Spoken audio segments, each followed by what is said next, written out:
All right, so I've been watching the big boys talk about the Oblivion remake, and when I say the big boys, I'm referring to Dark Lord Dash, Mortismal Gaming, and Mr. Matty Plays. So this is Dark Lord Dash, this is Mr. Matty Plays, and Mortismal Gaming. I don't really know anything about them, but I think Mortismal Gaming and Dark Lord Dash are incredible. You should subscribe to their channel, like their stuff. I really enjoy their content. Dark Lord Dash is this guy here. Go down, and you would have to work with that stamina bar. Very sexy voice. Highly recommend watching his stuff. He should be a teacher. Every time he's talking, I have to listen to what he's talking about. Mr. Matty Plays is great too. It's not really my type of content. He seems more like he just talks about so many different Salutations, things. everybody. And I just don't have time to listen to all that. But good content creator, has lots to say that's good. People clearly like him. And Mortismal Gaming is the one that I love to disagree with. He's a very smart guy, talks about a lot of things, and he clearly loves Oblivion. And I disagree with his takes on it, so I get content from him, so I'm always going to love him. So let's dive in. The common theme among these, and this isn't just Mortismal Gaming, he just puts it most succinctly. It can be summarized as the Oblivion remake should fix the leveling system. It's broken, it's out of date, it's bad, it's accidentally evil, and I don't think the old knight has done a very good job defending it. So I'm going to hyper focus on the example people keep using for why it's broken. This standard class here, this is the warrior class, and let's listen to him put it.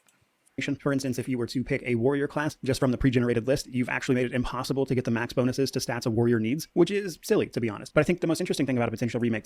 So he's right. If you pick the warrior class, you have your major skills are blade, blunt. Well, here, we'll do it like this. Blade, blunt, hand to hand.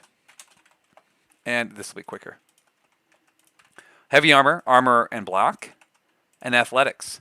And so I should quickly talk about the leveling system basics. If you've never played Oblivion, stop watching this video and go play. But you pick 7 major skills. This is the warrior class right here. He picks 7 major skills. And when you gain 10 skill ups in those major skills, you level up. At level up, you get to choose 3 attributes to increase. There's more attributes in this, but these are the ones I'm going to talk about in my example. Each attribute is tied to 3 skills. And those cutoff points for how much you get to increase them by are... the amount that you get to increase each attribute is based on how much you raise the skills that are tied to that attribute. So those cutoff points are 1 increase, 5, 8, and 10 to give you a +2 bonus, a +3, a +4, and a +5 respectively. So if I pick the warrior class and I gained 4 blade, I'm not going to use blunt or hand-to-hand because why would I use multiple weapons? I gained 2 heavy armor, 2 armor, 1 block, and 1 athletics. That's 10 increases to my major skills. I would, at level up, get to gain 2 strength, 3 endurance. I could choose to gain 2 speed, and maybe if I gained a bunch of alchemy and mysticism, which are minor skills, I could gain 5 intelligence. Notice, because these are all major skills, I could not gain 10 in this column, that I'll make, I don't know, this color, and 10 in this column. Because if I gain 10 over here, I would gain a level to get +5 strength, and then I wouldn't get any bonus to endurance. So the warrior class is objectively bad. You chose all the strength skills and all the endurance skills. And so there's no way, you have no minor skills to level up to kind of train your attributes up. Now, something that if you've ever played any video game ever, that you would never pick all 3 weapon skills. And I shouldn't say any video game ever, but let's look at this Diablo 2 skill calculator. This is for a barbarian. They have sword mastery, axe mastery, mace mastery, spear, throwing, and polearm. If you have ever played this game and you've put more points into more than 2 of these masteries, and the only reason I say 2 is because you can dual wield in this game. So maybe you use swords and axes. That could be reasonable. But if you're putting it into more than 2, you're wasting your skill points. This is for a level 99 character. You only get 1 skill point per level. Anytime you put one in polearm mastery, you are entirely wasting a skill point. Oblivion is no different. If you pick blade as a major skill, you should be using your blade weapon. Because with the way increasing skills work, if you don't pick blade as a major skill and you want to use blade, it takes like 20,000 swings to get your blade all the way up to 100.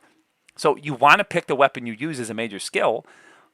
When you do that, it takes more, like 8,000, 9,000, somewhere in there to get your skill all the way up. So it's good to pick it as a major skill. However, if you pick blunt as a major skill as well, if you're using blunt, your blade's not going up. If you're using blade, your blunt's not going up. Why would you raise both of them? 8,000 is still a big number. You want to, why would you not always be using blade, getting your blade up? So the warrior class is objectively bad, but I also want to show that it's not bad because of poor attribute gains. It's bad because you're wasting your major skills on things that could be, you could put that major skill in alchemy. You could put that major skill in conjuration. It's not terrible necessarily for attribute reasons. And let me show you exactly why. So if you pick a race in Oblivion, you start with different strength and endurance. And all the real races, let's not look at that race, it's not real. The only race that starts with 30 strength and 30 endurance is High Elf and Breton. And if you pick the males, they actually will have 40 strength or 40 endurance, one for each. So to have 30 of each, you need to pick a female High Elf or a female Breton. That's literally the magical girl. If you pick the magical girl race, which I recently learned is like a genre, but whatever, that's none of my business, then you will start with 30 strength and endurance. The warrior class picks it as those two as their favorite attribute, so they get +5. They don't start with 35 though, because if they're picking the warrior class, they better be picking the warrior birth sign, which means they're going to start with 45 strength and endurance. So this is the magical girl's attributes. At level 1, she's got 45 and 45. These level ups are assuming that you're gaining +2 to strength and endurance every level. Now, if we go back here, to get +2, you would only need 1 increase to any of these. So if you got 0, 0, 0, you need to gain either 1 blade, 1 blunt, or 1 hand-to-hand, 1 heavy armor, 1 armor, or 1 block. The only way to not get those is to gain 9 or 10 increases into just athletics, which if you've played this game before is really, really difficult to do. That would be a very weird way to play the game. So at minimum, you're gaining +2 to strength and endurance. Typically, you'll gain +3 to either strength or endurance, but this is assuming worst case scenario every level up that you're only gaining +2 to each. So worst case scenario with this class, and you're picking a magical girl race for some reason, you just want to be, Sailor Moon Warrior, at level 29, you'll get to 100 strength and endurance. The difference in damage, if you're using an iron longsword with 100 strength and 100 blade, you'll do 11 damage with 100. With 45 strength, you'll do 8. So this first column is that iron longsword damage. This right column is a Daedric longsword. So the difference in strength from 45 to 100 is either 8 to 11 or 20 to 26, or whatever in between, if you're using a dwarven or whatever. I can show that here. 10, that's the iron longsword, 45 strength, 100 blade. Now, realistically, the difference is going to be even different because you're not going to have 100 blade when you have 45 strength. Right at the beginning of the game, you might have 40 blade or 30 blade, so you're going to be doing 4 damage. But this is assuming the most difference because it has the highest multiplier with 100 blade. So at most, you're going to be gaining 3 or 6 damage. Now, that is significant, but yeah, you're getting stronger as you get from level 1 to level 29. The difference between level 21 and 29 is only 1 or 2 damage. Even with a Daedric longsword, it's only 2 damage per swing. So it's not that big. Now, this is if you chose to get +5 in strength every level, you would get to 100 strength at level 12. So it would be a lot faster. But if you did that, you're probably using, for example, if blade is your major skill, you're using blunt and hand-to-hand a ton. And so your blade skill will be much lower because you spent so much time using blunt and hand-to-hand. So while sure, your strength will get to 100 quicker, your blade will probably be lower. And notice that's even less damage than 45 strength.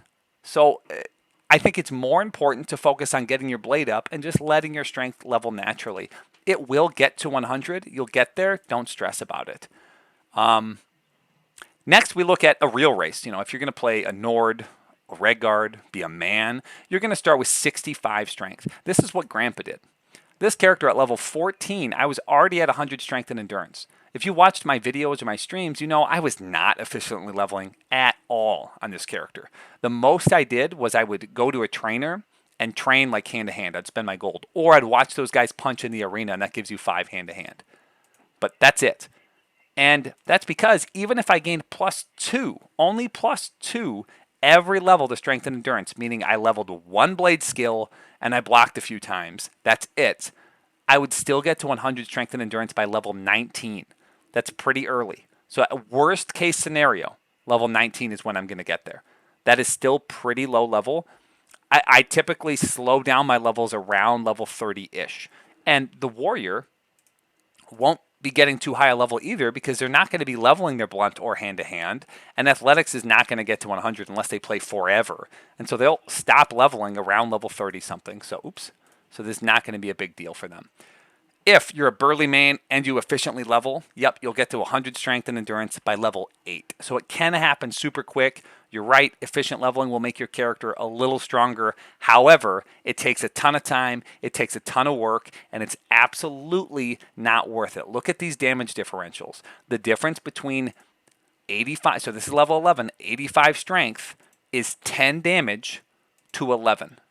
It is not worth your time to efficiently level. 24 damage to 26 if you're using a Daedric weapon. Just gain the levels, enchant your gear, upgrade your gear, use the better gear. That is clearly going from a bad weapon to a good weapon is 11 to 26. You're more than doubling your damage going from Iron to Daedric. Upgrade your gear, enchant your gear. Do not worry about getting to 100 and 100 right away. Heck, you can even use some strength plus 10 strength enchant, though I would enchant your gear with Fortify Blade first until that's at 100. Last, people talk about the health. Well, what about my endurance? Well, if you're a magical girl, at level 1, you'll have 90 health. If you pick the warrior sign and you're playing the warrior class. At level 31, you'll have 407 health. If doing that same strategy, you're gaining +2 to endurance every level. So worst case scenario for a warrior, you're only gaining +2s. Absolutely worst case. 407 is a ton of health. If you're a manly man, you'd skip 438. That's not even that different. That early game will feel a little different having 40 more health, but by late game it won't be a difference at all. If you efficiently leveled, well, a magical girl would have 470 and the burly man would have 488. None of these four numbers are that different. Like, I realize, what is that? 63 difference? Yeah, it's something, but you're not going to notice. Like, you're really not going to notice. And you're not going to get +2 every level if you pick it, unless you're picking literally the warrior class and you're playing it badly. Like, after you've played the game once, yes, you can play better and you'll probably have around 440 or 450 health. Don't efficiently level for that last 20, 30 health. It's not worth your time. It is a bad way to play. Last thing people say is they say, well, what about the end of my character? I'm going to miss out on that willpower or that, what's the other one? Agility. Nobody says personality. I'm going to miss out on willpower or agility because I had to spend so long putting points in strength and endurance. Well, if you've watched my movement speed deep dive, you'll know that speed isn't really making that big of a difference. It makes a minor difference. Don't worry about speed. Seriously, just don't. Use feather. If you really care about it, sure, that can be the third attribute you level. Intelligence is very easy to level. All three of these skills are so easy to level. Conjuration gains 6 experience per cast. 6 experience. It's a massive amount. It's the easiest skill to level. Alchemy, every potion you make gains 5 experience. Mysticism, if you're soul trapping, it's going to gain a bunch of experience. Willpower, if you've watched my mana regen spreadsheet, it barely makes a difference. Very minor.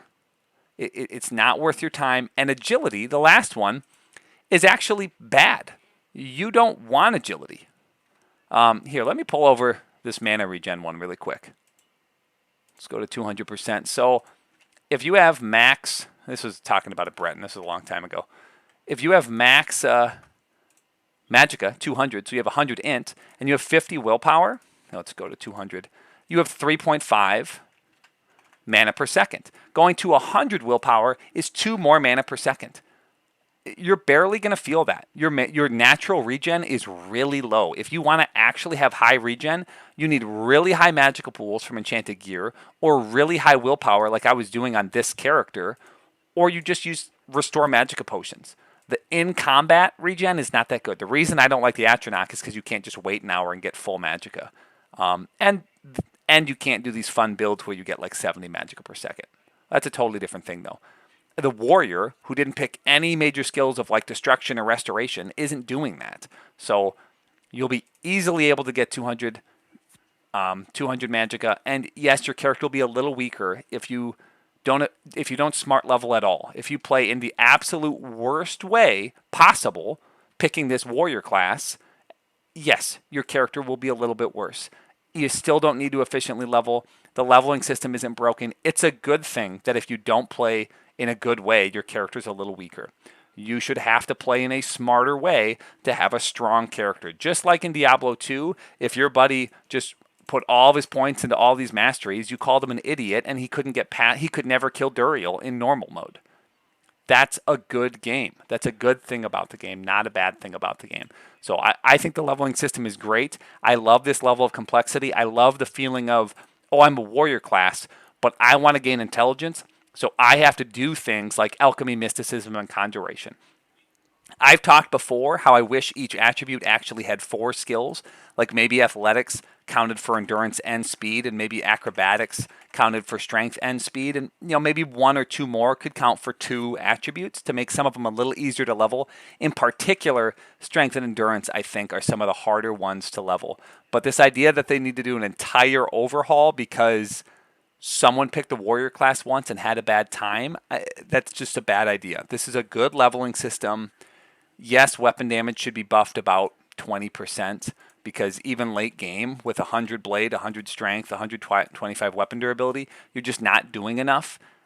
The base weapon damage of these numbers here should be increased a little bit. Maybe not the early game ones, but a Daedric longsword base damage should be like 30. This should be like 27, 24, 21. Those jumps should be bigger as you get better gear. In my opinion, if they're going to do any balancing changes, I think the base damage of weapons should be moderately increased, especially blunt weapons. They should be better because they're slower. That's all I got. Thanks for watching. Hope you liked it.